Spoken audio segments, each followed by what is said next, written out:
kick things off with drug prices. They're too damn high. They're so expensive that rappers are balling out on a full prescription, okay?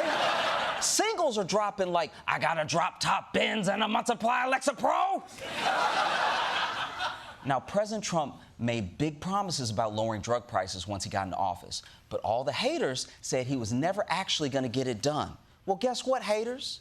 His promises just got even bigger. We're going to get the drug prices down, not 30 or 40%, which would be great, not 50 or 60, no.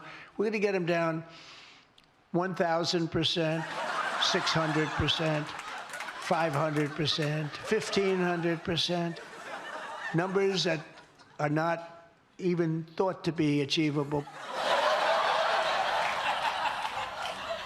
Yeah, I also thought it would not be achievable to lower drug prices 1,000%, because that's not how percentages work.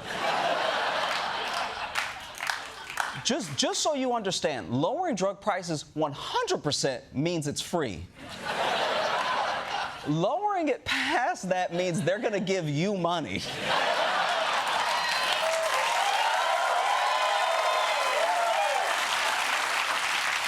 Like, next year's Forbes billionaires list is just gonna be a bunch of dudes with leukemia, okay?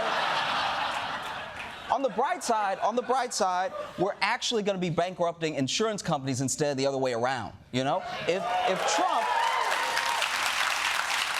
If Trump had enacted this sooner, that CEO would have shot Luigi. But look,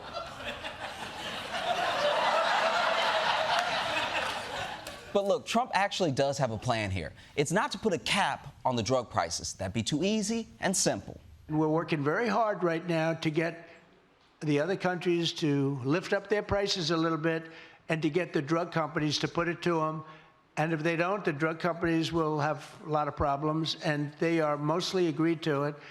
And if the countries don't, then as an example, if it's Europe, I'll say, that's okay. You're no longer allowed to sell cars in America. You're no longer allowed to have Mercedes, BMW, Volkswagen, or any of the other many cars. And they will say, oh, I love the idea of lower drug prices for America.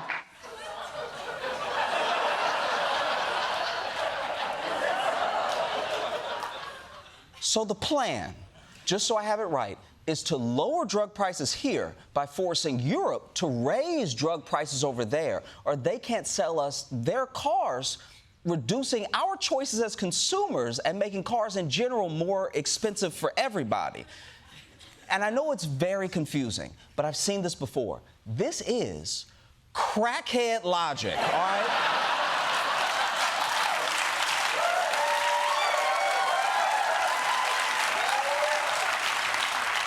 A crackhead can never go from A to B, all right?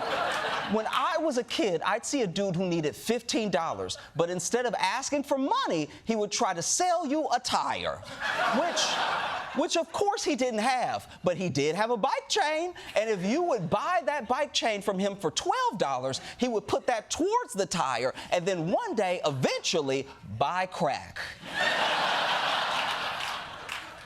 And my point is, that's a better drug plan than what Donald Trump is doing.